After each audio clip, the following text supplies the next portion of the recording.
Un coup de botte raciste dans l'enceinte sacrée de la justice française? Et si c'était votre sœur qu'on piétinait? Dans le hall majestueux du palais de justice de Saint-Étienne, où les idéaux républicains de liberté, égalité, fraternité devraient rayonner, une scène abjecte déchire l'âme. L'officier blanc, Lucien Morel, visage tordu par une haine venimeuse, assène un coup de botte brutal dans la poitrine de Aïcha Diallo, une femme noire, élégante, projetée violemment contre le marbre froid. Sale négresse, tu oses salir ce lieu sacré en défendant un voleur?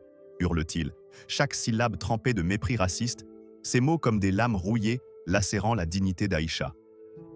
La foule, complice par son silence, murmure des insultes complices. Ces gens-là n'ont rien à faire ici. Mais ce que Morel ignore, c'est qu'Aïcha, loin d'être une simple civile, est la nouvelle procureure générale, investie ce matin même, venue non pour supplier, mais pour arracher les racines d'un système gangrené. Dans sa poche, un mémento numérique enregistre chaque seconde de cette barbarie, captant le rictus cruel de Morel et ses paroles empoisonnées. La rage d'Aïcha, une tempête contenue, pulse dans ses veines, nourrie par des décennies d'injustice raciale en France. Ce coup n'est pas qu'un outrage personnel, c'est une déclaration de guerre contre l'égalité, une étincelle prête à embraser un système corrompu. Dans ce temple de la République où la justice devrait triompher, Aïcha, blessée mais inflexible, incarne une colère révolutionnaire, prête à faire trembler les murs de l'oppression. Avant de plonger dans cette histoire qui fera bouillir votre sang, si vous croyez en la justice et voulez voir l'injustice démasquée, tapez 1 dans les commentaires. Abonnez-vous à la chaîne et partagez pour amplifier ce cri de révolte. Si vous hésitez, un simple like soutient notre combat. Restez jusqu'à la fin pour un rebondissement qui vous laissera sans voix. Alors que l'écho du coup de botte raciste de Lucien Morel contre Aïcha Diallo résonne encore dans le hall du palais de justice de Saint-Étienne, une tension suffocante s'installe, comme si l'air lui-même refusait de circuler. Mais Aïcha, loin de s'effondrer sous la violence, se redresse lentement, son souffle court mais son âme en feu. La douleur physique, cuisante dans sa poitrine, n'est rien comparée à la rage volcanique qui pulse dans ses veines, alimentée par des siècles d'injustice raciale en France. Ses yeux, d'un noir profond, se plantent dans ceux de Morel avec une intensité qui fait vaciller son rictus arrogant. « Tu crois que ta botte peut m'écraser » murmure-t-elle, sa voix basse mais tranchante comme une lame affûtée, chaque syllabe vibrant d'une colère sacrée. « Ou est-ce parce que je suis noir que tu penses avoir le droit de me piétiner ?» Ces mots, prononcés avec une clarté glaçante, claquent comme un fouet dans l'enceinte du tribunal, brisant le silence complice de la foule. Dans ce sanctuaire de la justice française, où les valeurs républicaines, liberté, égalité, fraternité, sont gravées dans le marbre, l'audace d'Aïcha est une déflagration. Elle ne se contente pas de défier Morel. Elle met à nu un système gangrené par le racisme systémique, où des officiers comme lui prospèrent sous le voile d'une autorité intouchable. La foule, figée, retient son souffle, sentant qu'un moment irréversible se profile. Morel, fort de son uniforme et de son pouvoir autoproclamé, ricane, mais son rire sonne creux, trahi par une lueur d'incertitude dans ses yeux. Une négresse qui joue les héroïnes, lance-t-il, sa voix dégoulinante de mépris, tentant de reprendre le contrôle. Il s'approche, menaçant, sa main frôlant son arme, comme pour rappeler à tous qui domine. Mais Aïcha ne recule pas. Elle ajuste son veston déchiré, ignorant la douleur lancinante dans ses côtes, et se tient droite, une statue de dignité face à l'oppression. « Tu crois que ton insigne te protège » rétorque-t-elle, sa voix gagnant en puissance, résonnant dans le hall comme un verdict. « Ce n'est pas seulement moi que tu as attaqué, c'est chaque personne que tu as humiliée, chaque vie que tu as brisée avec ton arrogance raciste. » Un détail inattendu fait monter la tension d'un cran. Dans la poche d'Aïcha, le mémento numérique, activé par un capteur de choc, transmet en temps réel l'agression à une unité spéciale du ministère de la Justice, une mesure réservée aux hauts fonctionnaires. Mais ce n'est pas tout. Un adolescent, caché derrière un pilier, filme la scène avec son téléphone, ses mains tremblantes capturant chaque instant de la brutalité de Morel. Ce garçon, fils d'un employé du tribunal, a vu trop d'injustice pour rester indifférent. Sa vidéo, partagée anonymement à une militante locale, commence à circuler sur les réseaux sociaux, déclenchant une vague de hashtags « Justice pour Aïcha ». Cet acte innocent mais courageux devient une étincelle menaçant d'embraser Saint-Étienne. Aïcha, consciente des regards qui la jugent, sent la vibration discrète de son memento, confirmant que son équipe approche. Elle pense à ses parents, immigrés maliens, qui ont lutté pour survivre dans une France hostile, à ses collègues marginalisés, à tous ceux que le système a broyés. « Tu ne comprends pas, n'est-ce pas ?» dit-elle à Morel, sa voix désormais un grondement sourd, comme un orage imminent. « Ce n'est pas seulement ma dignité que tu as attaquée, c'est l'âme de la République. » Morel, déstabilisé par son assurance, tente de répliquer, mais ses mots s'étranglent dans sa gorge. Il sent pour la première fois le poids d'un regard qui ne fléchit pas, un regard qui promet sa chute. Soudain, un cri résonne depuis l'entrée du palais. « Arrêtez cet homme !» Une jeune journaliste, alertée par la vidéo virale, fait irruption, micro en main, suivie d'une équipe de télévision. Les flashs crépitent, transformant le hall en une scène de théâtre où l'injustice raciale est mise à nu. Mais un élément dramatique intensifie la scène. Une femme âgée, ancienne greffière, s'avance, tenant une boîte poussiéreuse. « J'ai gardé ça pendant 15 ans, murmure-t-elle, la voix brisée. À l'intérieur, des lettres anonymes, dénonçant les abus de Morel, jamais prises au sérieux. L'une d'elles, écrite par un policier noir poussé à la démission, décrit comment Morel l'a humilié, le traitant de singe devant ses collègues. Ce témoignage, révélé en direct, lie l'agression d'Aïcha à une histoire plus vaste d'oppression raciale.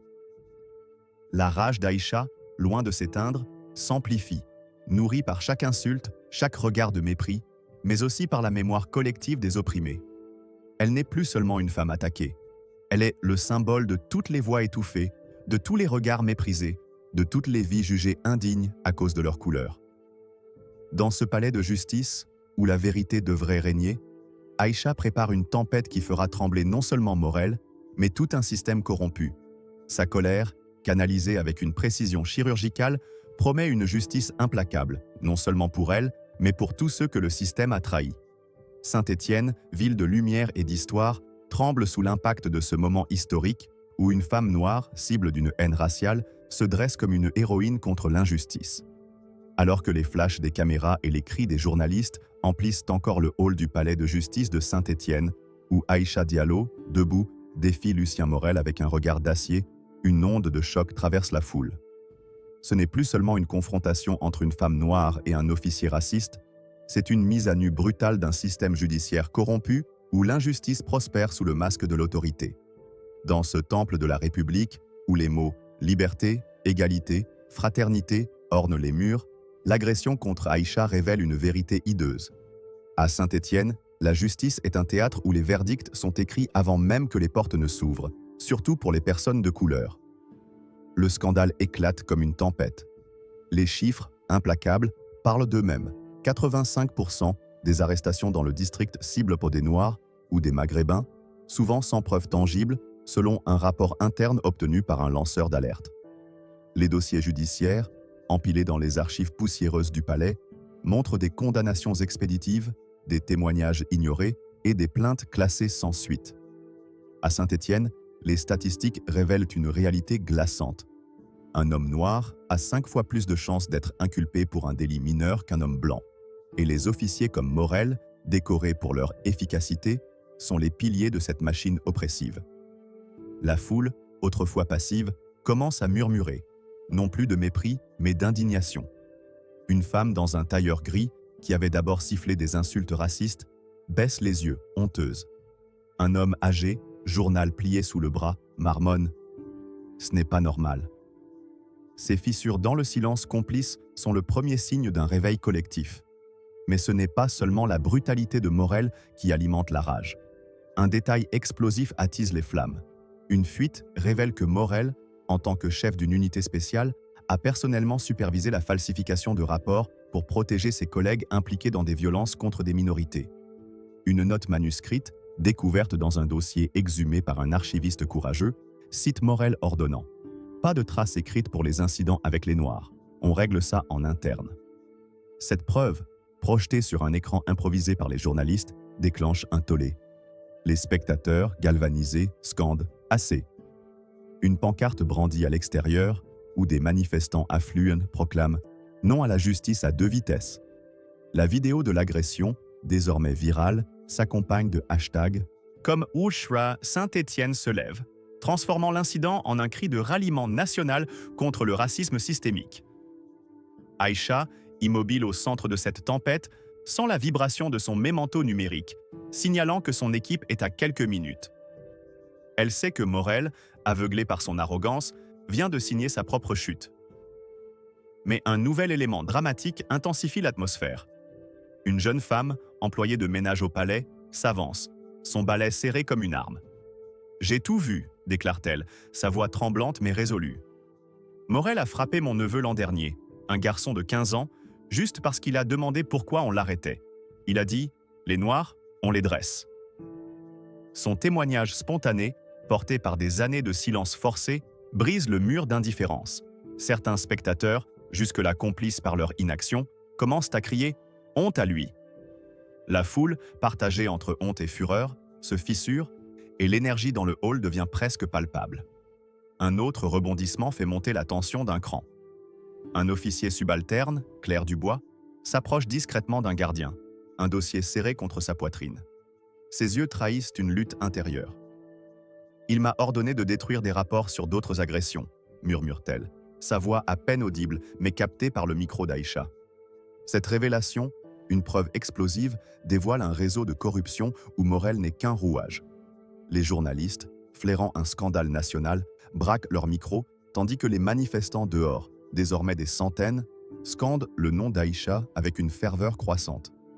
Une adolescente, brandissant une pancarte où est écrit « Aïcha, notre voix », devient un symbole vivant de la révolte.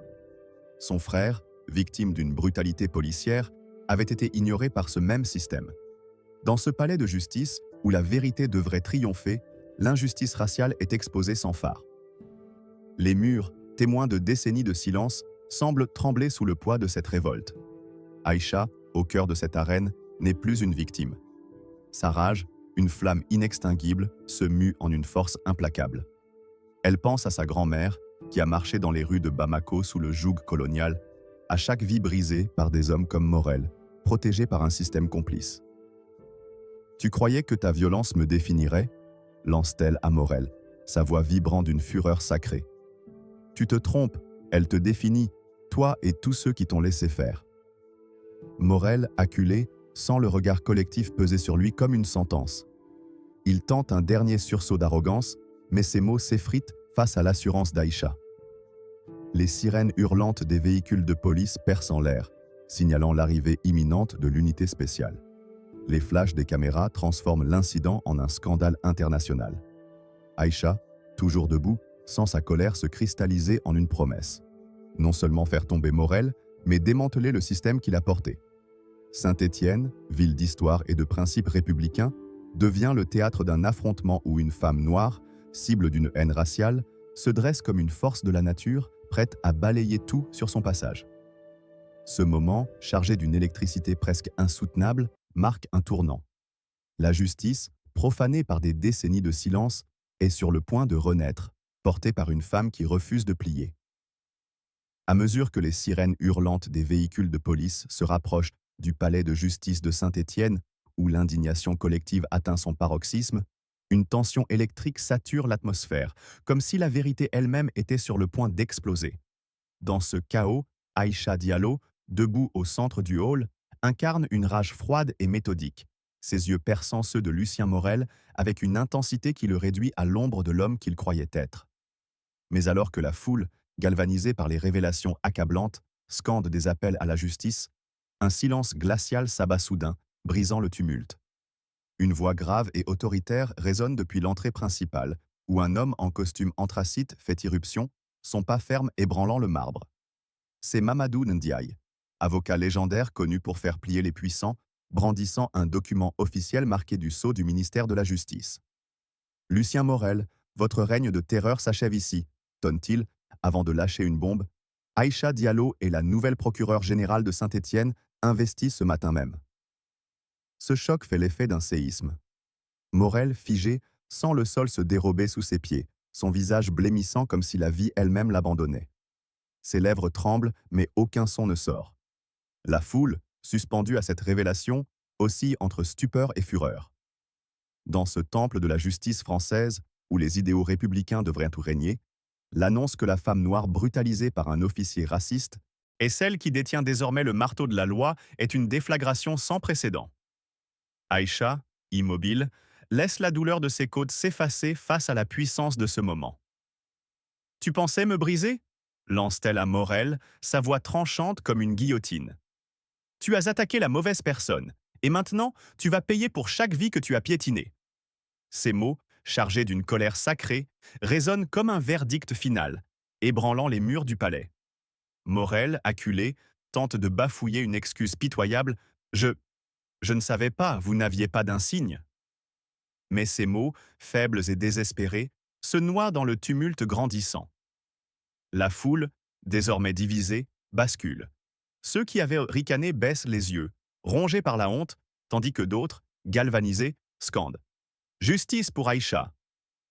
Les cris des manifestants à l'extérieur, amplifiés par la vidéo virale de l'adolescent, pénètrent les murs, ajoutant une pression insoutenable. Un détail inattendu électrise la scène. Un officier supérieur, Étienne Lefebvre, jusque-là tapi dans l'ombre, s'avance, son visage marqué par une lutte intérieure. « J'ai vu ce qu'il a fait », murmure-t-il, la voix brisée mais ferme. « Ce n'est pas la première fois. Il ciblait les Noirs, les Arabes, les innocents, et nous l'avons couvert. » Son aveu, prononcé devant les caméras, est une bombe, révélant un rapport interne dissimulé par Morel, documentant des agressions similaires étouffées par la hiérarchie. Un rebondissement dramatique intensifie l'atmosphère.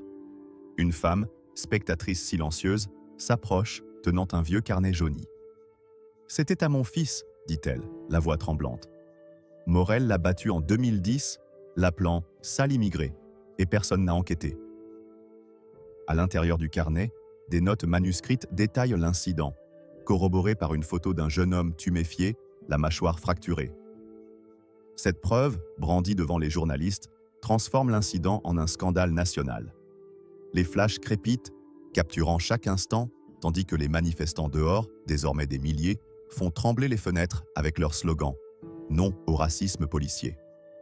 Aïcha, au cœur de cette tempête, sent la vibration de son mémento s'intensifier, signalant l'arrivée de son équipe. Elle pense à sa famille, à ceux qui ont lutté avant elle, à chaque vie brisée par des hommes comme Morel, protégés par un système complice. « Tu croyais que ta violence me réduirait au silence ?» demande-t-elle, sa voix grondante comme un orage. « Tu t'es trompé, elle m'a rendue plus forte. » Morel, désormais seul, sent le poids des regards accusateurs. Les journalistes braquent leur micro, tandis qu'une adolescente, tenant une pancarte où est écrit « Aïcha, notre lumière », devient un symbole de la lutte. Son image, capturée par les caméras, amplifie l'émotion. Un dernier élément dramatique fait basculer la scène. Un groupe d'étudiants antiracistes fait irruption dans le hall, brandissant des pancartes. « Aïcha, notre justice contre l'oppression ». Leur leader, Fatima Zahra, s'avance avec un mégaphone. « Nous sommes ici pour Aïcha, pour tous ceux que Morel a humiliés. » Son discours, retransmis en direct, enflamme la foule, transformant l'incident en un mouvement de révolte. Dans ce palais de justice, où la vérité devrait triompher, Aïcha n'est plus une victime. Elle est une force de la nature, prête à balayer tout sur son passage. Morel, désormais acculé, tente un dernier sursaut d'arrogance. « Vous croyez que vos grands airs changeront quelque chose? Les gens comme vous ne gagnent jamais. » Mais ces paroles, jadis venimeuses, sonnent comme les râles d'un homme condamné. Les sirènes, maintenant toutes proches, signalent l'arrivée de l'unité spéciale. Aïcha, inébranlable, sait que ce n'est que le début. Chaque mot raciste de Morel, chaque geste brutal, est une arme qu'elle retournera contre lui. Saint-Étienne, ville de lumière et de principes républicains, assiste à un moment historique où une femme noire, cible d'une haine raciale, se dresse comme une héroïne contre un système pourri. Sa rage, une flamme inextinguible, promet une justice implacable, non seulement pour elle, mais pour tous ceux que la République a trahis, alors que les cris des manifestants et le grondement des sirènes emplissent les abords du palais de justice de Saint-Étienne, où la révélation fracassante de l'identité d'Aïcha Diallo, comme procureur général, a ébranlé les fondations de l'arrogance de Lucien Morel, une tempête d'indignation s'abat sur la ville. L'atmosphère, saturée de colère, semble prête à exploser, mais un calme oppressant s'installe dans le bureau d'Aïcha. où elle se retire après l'arrestation de Morel, son regard fixé sur un écran d'ordinateur. Là, elle visionne une vidéo cruciale, une preuve irréfutable qui promet de faire tomber non seulement l'officier raciste, mais tout un système corrompu. Cette vidéo, captée par une caméra de surveillance d'un magasin de la rue des Carmes, montre son frère, Ibrahim Diallo, 17 ans, accusé à tort d'avoir volé un sac à main. Les images, d'une clarté implacable, le révèlent poursuivant un voleur à vélo, récupérant le sac et le rendant à une femme âgée, Madame Claire Lefebvre, avant d'être menotté par des officiers sans aucune question.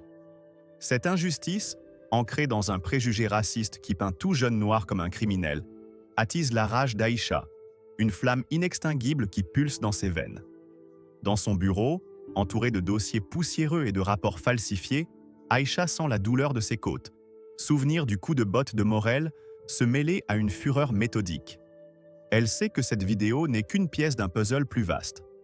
Un lanceur d'alerte anonyme, un employé du magasin qui a conservé une copie de la vidéo après avoir été menacé de licenciement, lui a fourni un indice crucial. Une note numérique, cachée dans les métadonnées de la caméra, indique que Morel lui-même avait ordonné la suppression des enregistrements pour éviter des complications judiciaires. Ce détail, une preuve accablante, révèle un réseau de manipulation où la vérité est systématiquement étouffée. Aïcha décide de remonter la piste. Elle contacte un technicien informatique indépendant, Romain, un ancien hacker repenti qui a déjà aidé à déverrouiller des fichiers protégés pour des affaires de corruption.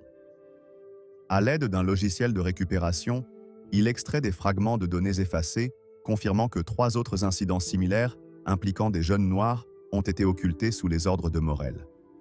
Chaque fragment retrouvé est une blessure ouverte, un cri d'injustice étouffé par un système qui a préféré le silence à l'équité. Un rebondissement dramatique intensifie l'enquête. Une nuit, alors qu'Aïcha travaille seule dans les archives du palais, elle découvre un disque dur oublié, marqué d'un simple incident clos 2014. En le connectant, elle trouve un fichier audio d'une réunion interne où un officier, la voix tremblante, déclare « Morel a dit qu'on ne doit pas fouiller les plaintes des Noirs, ça crée trop de vagues. » Cette confession, enregistrée à l'insu des participants, est une bombe. Mais un danger surgit soudain. Une alarme retentit et une silhouette masquée tente de s'introduire dans la salle. Aïcha, rapide, cache le disque dans un tiroir et éteint la lumière, son cœur battant à tout rompre. Elle échappe de justesse en passant par une issue de secours, mais l'incident confirme que quelqu'un, tapi dans l'ombre, veut protéger ses secrets. La fureur d'Aïcha redouble. Elle ne traque pas seulement Morel, mais une conspiration enracinée dans les entrailles de la justice. Le lendemain, Aïcha rencontre Madame Lefebvre, la victime du vol, dans un café discret. La vieille dame, émue, confirme les images. « Ibrahim m'a rendu mon sac, il m'a même demandé si j'allais bien. » Elle ajoute un détail poignant, un officier avait ricané en menottant Ibrahim, disant « Un noir qui court, c'est toujours un voleur. » Ce témoignage, simple mais dévastateur, galvanise Aïcha. Elle ordonne une analyse des caméras de surveillance autour du lieu du vol, malgré le risque que les données y aient été effacées après 7 jours. Grâce à l'aide de Romain, qui pirate un serveur local, une vidéo floue mais utilisable est récupérée, montrant un homme tatoué arrachant le sac, suivi d'Ibrahim le poursuivant. La dernière image, Ibrahim rendant le sac, scelle son innocence. Cette preuve, arrachée aux griffes de l'oubli, est un cri de vérité dans une ville où la justice a trop longtemps été aveugle. Mais Aïcha ne s'arrête pas là. Sa rage, une force créatrice, la pousse à ouvrir une enquête plus large. Elle ordonne l'examen de toutes les arrestations similaires dans le district, révélant un schéma alarmant. 72% des jeunes noirs arrêtés pour des délits mineurs n'avaient aucune preuve contre eux, mais étaient condamnés sur la base de comportements suspects. Ces chiffres, projetés lors d'une réunion d'urgence avec le ministère de la Justice, déclenchent un tollé. Les journalistes, flairant un scandale national, diffusent les données, tandis que les réseaux sociaux s'enflamment avec le hashtag Libérez Ibrahim. Un groupe d'étudiants, mené par Fatima Zahra, organise une veillée devant le palais, brandissant des pancartes « La justice n'a pas de couleur ». Cette mobilisation, retransmise en direct, transforme l'affaire en un mouvement de révolte contre le racisme systémique. Un nouveau rebondissement fait monter la tension. Un ancien collègue de Morel, Paul Renaud, contacte Aïcha en secret, terrifié. Il révèle avoir été forcé par Morel de falsifier un rapport sur une autre agression raciale en 2019, où un adolescent maghrébin avait été battu pour avoir regardé un officier de travers. Paul, rongé par la culpabilité, remet à Aïcha un enregistrement où Morel ordonne « On efface tout, pas de traces pour ces gens-là ». Cette preuve, ajoutée à la vidéo, forme un dossier accablant. Aïcha, sentant le poids de chaque injustice, pense à sa mère, qui nettoyait les maisons des riches pour financer ses études, à chaque porte fermée à cause de sa couleur de peau. « Ce n'est pas seulement Ibrahim que tu as accusé, » murmure-t-elle, sa voix vibrante de fureur. « C'est chaque jeune que tu as jugé coupable avant même qu'il ne parle. » Transition vers l'idée 6. Alors que la vidéo d'Ibrahim et les preuves contre Morel circulent, transformant Saint-Étienne en un foyer de révolte, Aïcha ne se repose pas sur cette victoire. Dans son bureau, entourée de piles de dossiers, elle entreprend une croisade pour démanteler le système qui a permis à des hommes comme Morel de prospérer. Sa première action est une directive audacieuse. Rouvrir 18 plaintes classées sans suite impliquant Morel, enfouies dans les archives du commissariat. Ces dossiers, certains datant de plus de 10 ans, racontent des histoires de violences racistes. Un homme noir battu pour avoir demandé un mandat, une adolescente maghrébine menacée pour avoir filmé une arrestation, un père de famille humilié devant ses enfants pour un simple contrôle d'identité. Chaque page est une blessure, chaque signature de Morel un affront à la République. Aïcha, mue par une rage méthodique, ordonne une analyse des plaintes par une équipe indépendante, composée d'anciens avocats, de chercheurs en sociologie et de victimes d'abus policiers. Un détail saisissant émerge, 14 des 18 plaintes coïncident avec les périodes où Morel recevait des médailles pour performances exceptionnelles. Cette corrélation, révélée lors d'une conférence de presse, choque la ville. Les chiffres, implacables, montrent que les récompenses de Morel étaient un écran de fumée pour masquer ses exactions. Une plainte, rédigée par une mère célibataire, raconte « Morel m'a dit que si je parlais, mon fils ne rentrerait pas chez lui ». Ces mots, lus à voix haute par Aïcha, font frémir l'auditoire. Un rebondissement dramatique intensifie l'enquête. Une nuit, Aïcha reçoit un colis anonyme contenant une clé USB. À l'intérieur, un fichier audio d'une réunion secrète de 2017, où un supérieur de Morel déclare « Laissez-le faire, il nettoie les rues, peu importe comment ». Cette preuve, transmise par un ancien officier repenti, révèle un réseau de complicité au sein du commissariat. Aïcha, furieuse, ordonne la création d'un système de surveillance transparent où chaque interaction policière est enregistrée et accessible aux citoyens via un portail numérique. Ce système, baptisé Vérité ouverte, permet aux habitants de signaler anonymement les abus, brisant le mur de silence qui protégeait Morel. Les réseaux sociaux s'embrasent. Des milliers de Saint-Étiennois partagent des témoignages d'abus passés, amplifiant via Vérité ouverte. Une manifestation massive envahit la place principale, où des familles brandissent des photos de victimes oubliées. Un adolescent, Malik, prend la parole. « Morel m'a frappé parce que j'ai refusé de baisser les yeux. Aïcha nous a rendu notre voix. » Cette révolte, retransmise en direct, fait trembler les autorités. Aïcha, au cœur de cette tempête, sait que chaque plainte rouverte est une promesse. Plus jamais, un Morel ne prospérera dans l'ombre. Elle pense à son père, un immigré qui a lutté pour sa dignité, et murmure « Ce n'est pas fini ». Sa rage, une force créatrice, allume une étincelle qui ne s'éteindra pas, transformant Saint-Étienne en un symbole de justice renaissante. Alors que les flammes de la révolte embrasent les rues de Saint-Étienne, où la vidéo d'Ibrahim Diallo innocentant son frère et les preuves accablantes contre Lucien Morel alimentent une indignation nationale, une vague de fureur collective secoue la ville. Dans les réseaux sociaux, la vidéo de l'agression brutale d'Aïcha Diallo par Morel, captée dans le palais de justice, devient un cri de ralliement. Sous le hashtag Samlo Justice pour Aïcha, des milliers de messages affluent, dénonçant le racisme systémique qui gangrène les institutions françaises. Mais au cœur de cette tempête médiatique, une fracture idéologique déchire la société. Alors que les manifestants affluent place Jean Jaurès, brandissant des pancartes « Plus jamais ça », une contre-réaction venimeuse émerge, attisant les tensions dans une ville déjà à vif. La vidéo, visionnée des millions de fois, montre Morel, visage tordu par la haine, lançant un coup de botte raciste contre Aïcha, accompagné de ces mots venimeux « Sale négresse, tu oses salir ce lieu sacré ?» Ces images, relayées par des chaînes nationales comme France 2, déclenchent une onde de choc. Sur Twitter, des comptes anonymes partagent des clips ralentis, amplifiant chaque détail sordide. Le rictus de Morel, la chute d'Aïcha, le silence complice de la foule. Des hashtags comme Ocha Saint-Étienne se lèvent et l'HS Stop Racisme Policier dominent les tendances, tandis que des mèmes dénoncent Morel comme le visage de l'injustice. Une vieille interview de lui, exhumée d'une archive locale, où il déclare « Certains quartiers nécessitent une main ferme, vous savez lesquels ?»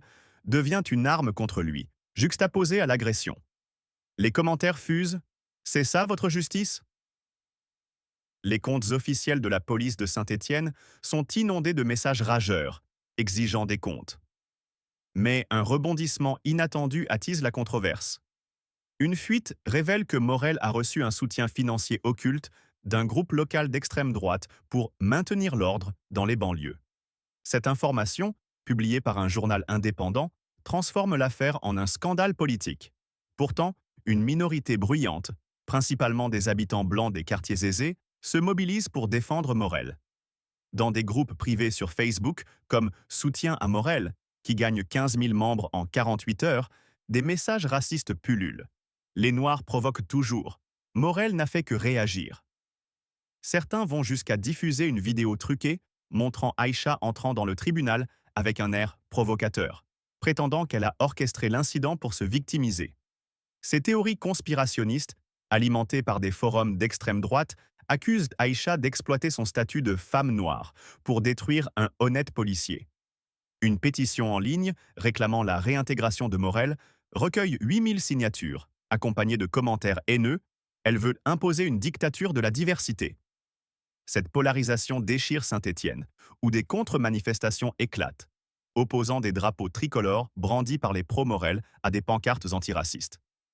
Une nuit, des vitrines de commerce tenues par des immigrés sont vandalisées, avec des inscriptions « Rentrez chez vous ». Ces actes, filmés et partagés, attisent la fureur des manifestants, qui organisent une marche silencieuse pour dénoncer la haine raciale. Un incident dramatique fait basculer l'atmosphère. Lors d'une manifestation, un jeune homme noir, Karim, est attaqué par un groupe de supporters de Morel qui le frappent en criant « C'est pour Aïcha !» La scène, captée par un passant, devient virale, provoquant une vague d'indignation. Des intellectuels, comme l'écrivain Édouard Mbaye, publient une tribune dans Le Monde. Saint-Étienne est le miroir d'une France qui doit choisir l'égalité ou la barbarie. Cette fracture, amplifiée par les médias, pousse le maire à suspendre le procès d'Ibrahim, citant une incapacité à garantir l'impartialité. Mais loin d'éteindre la révolte, cette décision galvanise les manifestants, qui exigent une réforme immédiate. Aïcha, au cœur de cette tourmente, refuse de plier. Elle pense à chaque regard méprisant, à chaque insulte raciale et murmure « Vous ne me ferez pas taire ».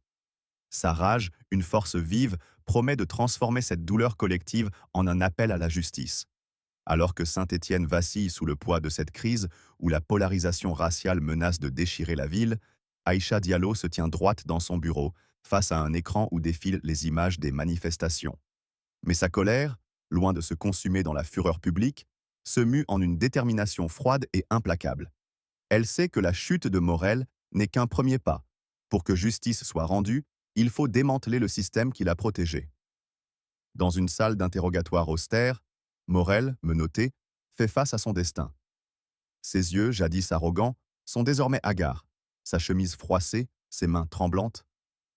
Aïcha, derrière la vitre sans teint, observe l'homme qui l'a attaqué, l'homme qui incarnait l'injustice raciale.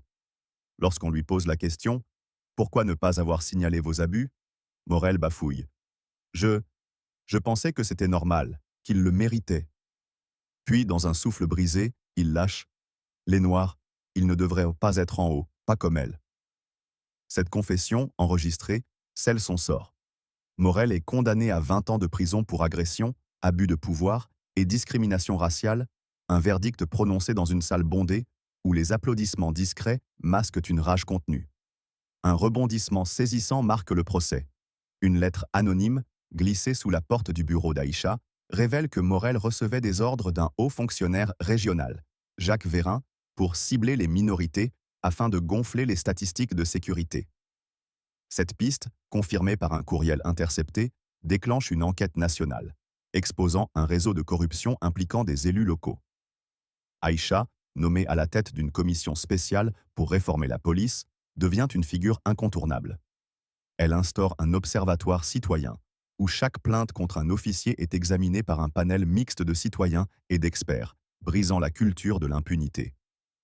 Les données, rendues publiques mensuellement, révèlent que 63% des plaintes contre la police concernent des abus raciaux, un chiffre qui choque la France. Mais la lutte d'Aïcha n'est pas sans risque. Des menaces anonymes affluent, lettres glissées sous sa porte, appels nocturnes, une photo de son appartement prise de nuit. Un soir, en rentrant chez elle, elle remarque une moto qui la suit, son moteur grondant dans l'obscurité. Aïcha, rapide, bifurque dans une ruelle, échappant de justesse à une embuscade. Une analyse d'un téléphone abandonné par les agresseurs révèle des messages codés, pointant vers un ancien acolyte de Morel, Carver, un ex-agent de sécurité. Ces intimidations, loin de la briser, attisent sa fureur. Vous pensez m'effrayer murmure-t-elle, serrant le poing. Vous ne savez pas à qui vous vous frottez. Un dernier rebondissement secoue Saint-Étienne. Lors d'une audience publique, une femme, Mariam Sow, s'avance, tenant un journal intime de son fils, victime d'une agression de Morel en 2008. Les pages, lues à voix haute, décrivent comment Morel l'a traité de sale singe avant de le frapper. Ce témoignage, capturé par les caméras, devient viral, symbolisant la douleur des oubliés. Aïcha, émue mais inflexible, promet « Chaque nom sera entendu ». Elle lance une plateforme numérique, Voix retrouvée, où les victimes peuvent soumettre leurs récits, garantissant une réponse officielle. En quelques semaines, 412 témoignages affluent, forçant la réouverture de 47 dossiers. Saint-Étienne, jadis marqué par le silence, change lentement. Des victimes parlent, des officiers sont suspendus, et la ville, autrefois complice par son indifférence, commence à se regarder en face.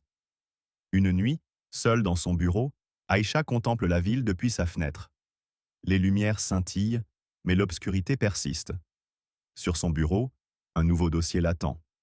Une autre agression, un autre nom, une autre bataille.